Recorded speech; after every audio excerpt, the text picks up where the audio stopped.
টানা 12 দিন তীব্র লড়াইয়ের পর যুদ্ধবিরতিতে সম্মত হয়েছে ইরান ও ইসরায়েল। যুক্তরাষ্ট্রের প্রেসিডেন্ট ডোনাল্ড ট্রাম্প এ ঘোষণা দিয়েছেন। ইরান ইসরায়েল উভয় পক্ষই বিষয়টি নিশ্চিত করেছে।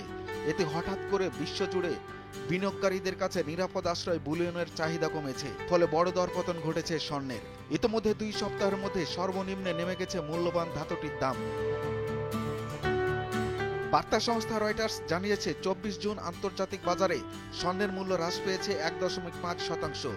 প্রতি আউন্সের দর স্থির হয়েছে $3,320। গত 11 জুনের পর যা সবচেয়ে কম। মধ্যপ্রাচ্যের পরিস্থিতি অধিকতর শান্ত হলে গুরুত্বপূর্ণ ধাতুটির দাম আরও কমবে বলে আভাস দিয়েছেন বিশ্লেষকরা। তারা বলছেন, মধ্যপ্রাচ্যে অশান্তি অবসানের সম্ভাবনা জোরালো হয়েছে, ফলে বিনিয়োগকারীরা অন্যান্য খাতে বিনিয়োগে ঝুঁকি নিচ্ছেন। তাই স্বর্ণের দাম কমছে, সেটা আরও কমতে পারে। আউন্স প্রতি দর $3,000 নেমে যাওয়ার প্রবল সম্ভাবনা রয়েছে। ইরান ইসরায়েল যুদ্ধবিরতির ইতিবাচক প্রভাব পড়েছে গোটা বিশ্বের অন্যান্য আর্থিক খাতেও। এরই মধ্যে ব্যাপক দরপতন ঘটেছে তেলের। এদিন জ্বালানি পণ্যটির দাম কমেছে 3%। অপরিশোধিত প্রতি ব্যারেলের মূল্য নিষ্পত্তি হয়েছে $69। গত 2 সপ্তাহের মধ্যে যা সর্বনিম্ন।